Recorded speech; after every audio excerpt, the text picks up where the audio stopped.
Shalom, selamat pagi, selamat berjumpa dengan saya, Vicaris Apriliano Kurniawan STH, yang akan menyampaikan perenungan untuk kita pada pagi hari ini.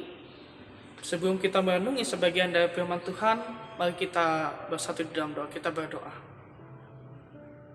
Ya Allah Bapa yang bertahta di dalam kerajaan surga, pada saat ini Tuhan kami bersyukur dan berterima kasih atas segala cinta kasih-Mu yang membangunkan kami pada pagi hari ini.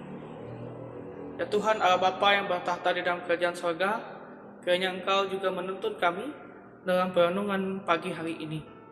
Kiranya Engkau memberikan hikmat, pengetahuan, bahkan begitupun keinginan hati yang penuh dalam perenungan ini. Kiranya firman ini pula dapat berbuah menjadi tindakan bahkan perkataan dalam hidup kami ke depannya. Inilah kami Tuhan, dengan segala keberadaan hidup kami berdoa dan bersyukur kepadamu. Amin. Nas yang menjadi dasar perenungan untuk kita pada pagi hari ini sesuai dengan amanah Nas Gereja Kalimantan Evangelis, terdapat pada Filipi pasal yang ketiga, ayat yang kedua sampai ayat yang ke-12, dengan perikop kebenaran yang sejati. Hati-hatilah terhadap anjing-anjing. Hati-hatilah terhadap pekerja-pekerja yang jahat. Hati-hatilah terhadap penyunat-penyunat yang palsu. Karena kitalah orang-orang bersunat yang beribadah kepada Roh Allah dan bermegah dalam Kristus Yesus dan tidak menaruh percaya pada hal-hal lahiriah. Sekalipun aku juga ada alasan untuk menaruh percaya pada hal-hal lahiriah. Jika ada orang lain menyangka dapat menaruh percaya pada hal-hal lahiriah, aku lebih lagi. Disunat pada hari ke-8 dari bangsa Israel, dari suku Benyamin, orang Ibrani asli.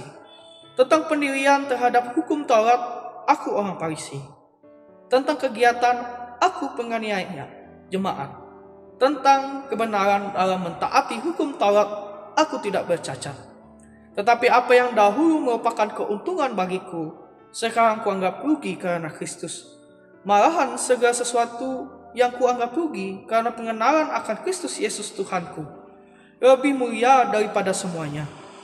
Oleh karena dialah aku telah melepaskan semuanya itu dan menganggapnya sampah, supaya aku memperoleh Kristus dan berada dalam Dia, bukan dengan kebenaranku sendiri karena mentaati hukum Taurat, melainkan dengan kebenaran karena kepercayaan kepada Kristus, yaitu kebenaran yang Allah anugerahkan berdasarkan kepercayaan.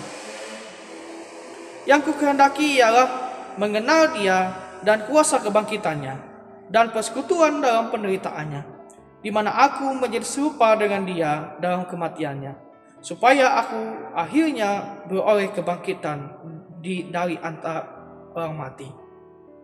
Bukan seolah-olah aku telah memperoleh hal itu atau telah sempurna, melainkan aku mengejarnya kalau aku dapat juga menangkapnya, karena aku pun telah ditangkap oleh Kristus Yesus. Demikian jauh bacaan firman Tuhan. Firman-Mu pelita bagi kakiku dan terang bagi jalanku. Bapak Ibu sidang jemaat yang terkasih, kegiatan lahiriah seperti beribadah, berdoa, membaca Alkitab dan melakukan perbuatan-perbuatan baik adalah sikap diri kita dalam menghayati kebaikan-kebaikan Allah yang sudah diberikan kepada kita. Tentu ada rasa ucapan syukur dan juga landasan yang baik pula yang kita lakukan seharusnya untuk mensyukuri kebaikan Tuhan tersebut. Tetapi tidak bisa dipungkiri juga Bapak Ibu bahwa ada beberapa orang yang ada di luar sana meyakini bahwa kegiatan lahiriah ini merupakan suatu ajang yang mampu diperlihatkan untuk orang lain.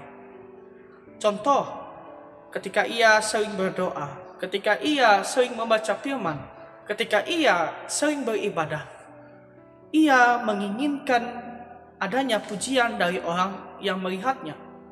Begitupun ketika ia berdoa kepada Tuhan dan juga memohon kepada Tuhan, ia berharap penuh bahwa doa itu benar-benar mampu dikabulkan dan Tuhan memberikan apa yang seharusnya bisa ia dapatkan. Bapak Ibu sidang jemaat yang terkasih, hal itu merupakan pengabulan tentang arti makna rohani yang sebenarnya dipahami untuk kita.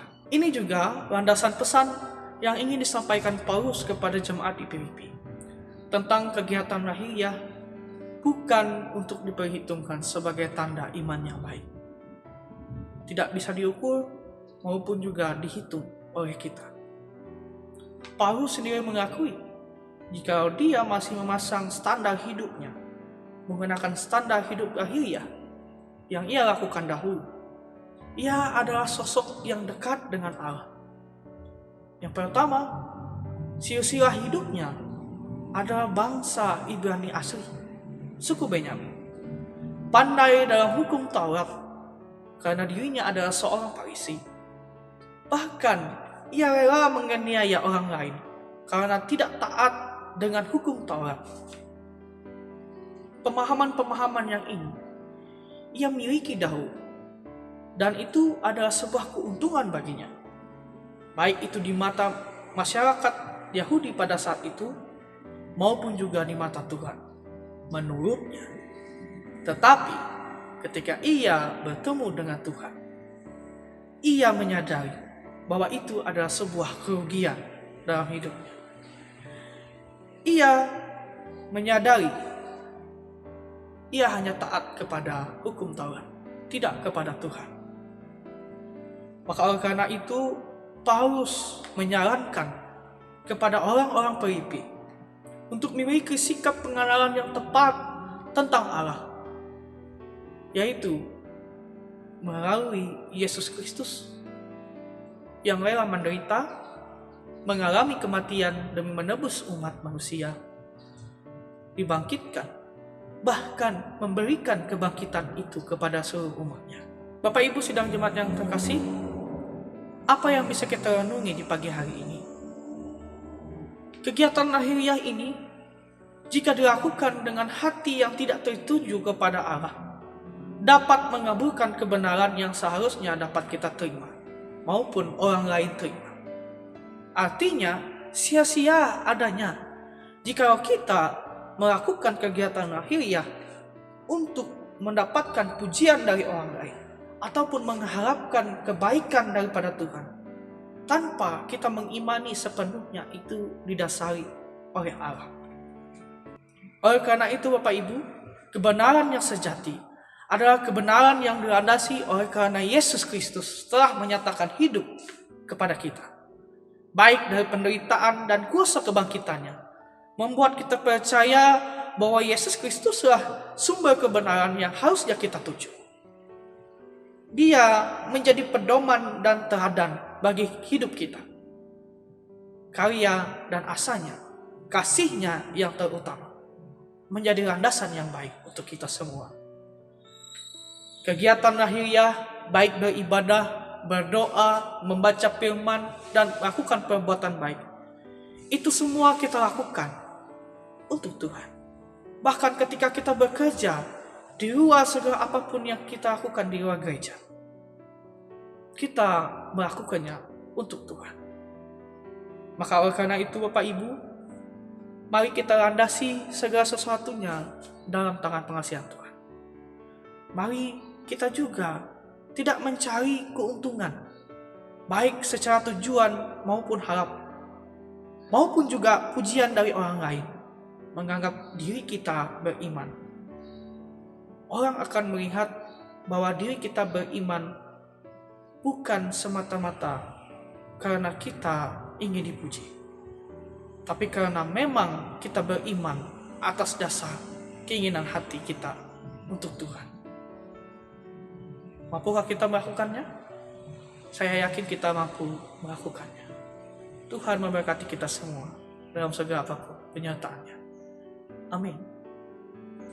Bapak Ibu sidang jemaat yang terkasih, mari kita bersatu di dalam doa. Kita berdoa.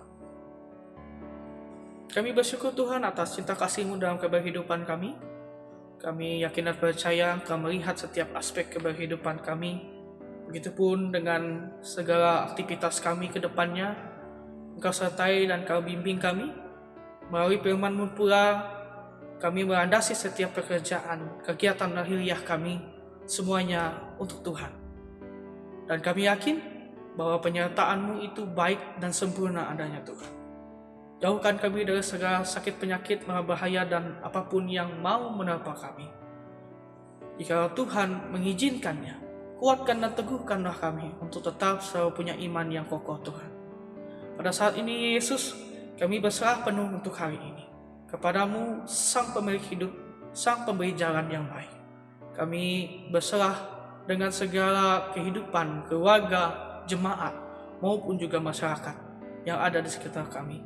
Kami serahkan itu ke dalam tangan pengasihan-Mu, harap dan cita kami pun serahkan kepadamu. Hanya inilah kami Tuhan dengan segala apapun keberadaan hidup kami. Kami berdoa dan bersyukur kepadamu untuk hari ini, dan kami akan menaikkan doa Bapa kami. Bapa kami yang ada di sorga, dikuduskanlah namamu, datanglah kerajaan-Mu, jadilah kehendak-Mu di bumi seperti yang di sorga. Berikanlah kami pada hari ini makanan kami yang secukupnya, dan ampunilah kami atas kesalahan kami, seperti kami juga mengampuni orang yang bersalah kepada kami. Dan jangan membawa kami ke dalam pencobaan, tetapi lepaskan kami daripada yang jahat. Karena Engkau punya kerajaan dan kuasa dan kemuliaan sampai selama-lamanya.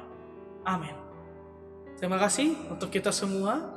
Kiranya Tuhan memberkati kita dalam setiap pelayanan dan pekerjaan kita ke depannya. Amin.